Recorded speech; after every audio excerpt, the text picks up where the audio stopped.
Insight Hospital and Medical Center Trumbull's emergency room could reopen in the coming weeks, while a new financial education and workforce center is set to debut at the Eastwood Mall in 2026. Those stories and more on today's Daily Buzz. The Daily Buzz is brought to you by 717 Credit Union. Hello everyone, welcome to the Daily Buzz. I'm Mike Moliterno. The emergency room at Insight Hospital and Medical Center Trumbull could reopen within weeks, pending required certifications. The hospital in Warren has been closed since March 26th. The future of Insight Rehabilitation Hospital Hillside in Howland remains uncertain.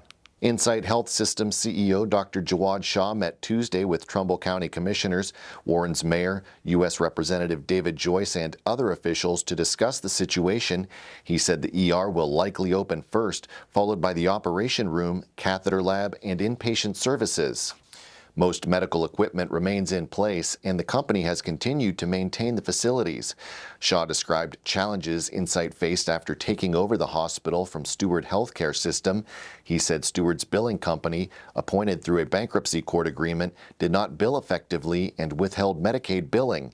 Insight expected $8 to $9 million in accumulated billing, but collections dropped sharply in the months after the transition. Shaw said the lack of revenue made it difficult to keep the hospital running. Medical Properties Trust remains the landlord for the Trumbull facility. The company invested $20 million when Insight took over and has continued to help maintain the property while it is closed. At Hillside in Howland, Insight has not yet secured full control, including the tax identification needed for billing. The Ohio Nurses Association, which represents Hillside nurses, said it has offered to assist with reopening but has not received a response. A new financial education and career readiness center for students and young adults is scheduled to open in late spring 2026 at the Eastwood Mall in Niles. Junior Achievement of Eastern Ohio announced plans Tuesday for the JA Economic Education and Workforce Center, which will occupy a 16,000 square foot space on the mall's second floor. The center will also house the organization's offices. JA BizTown is for upper elementary students in grades 4 through 6. They're going to prepare careers in the town. They're going to be CEOs, CFOs, bankers, lawyers, doctors, investors. And then the finance park is for middle and high school students from 7th through 12th grade. They are going to come in and they're going to budget their income and expenses, their household finances. We have the 18 to 25 market, so we will have young adults coming through the finance park advanced program. Junior Achievement, the BizTown and Finance Park, teaches them the whole value of all businesses and finance. The space will feature 15 storefronts, interactive kiosks, a pet service station, and a life wheel that adds unexpected expenses to test financial decision-making.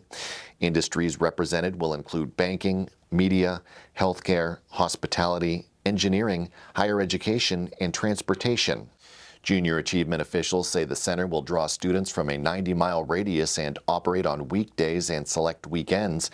Nearly half of the $3 million needed for the project has been raised, with sponsorship opportunities available for storefronts and other spaces. And what could become the world's largest painting of a penguin will soon be on display in downtown Youngstown. A 35-foot mural of Pete the Penguin, mascot of Youngstown State University Athletics, will be painted on the west-facing wall of the Gallagher Building. The mural will overlook the courtyard of the Varsity Club bar and restaurant and be visible to motorists on West Commerce Street. The city's design review committee approved the project Tuesday, contingent on the building owner providing written documentation from YSU granting permission to use the logo. Muralist Patrick McGlone says the Varsity Club and building owner Brian Angelilli have secured that approval. And that is going to do it for today's Daily Buzz. Be sure to like, subscribe, and leave a comment. If you'd like to dive deeper into any of these stories, links are available in the description. Thank you very much for watching. I'm Mike Moliterno.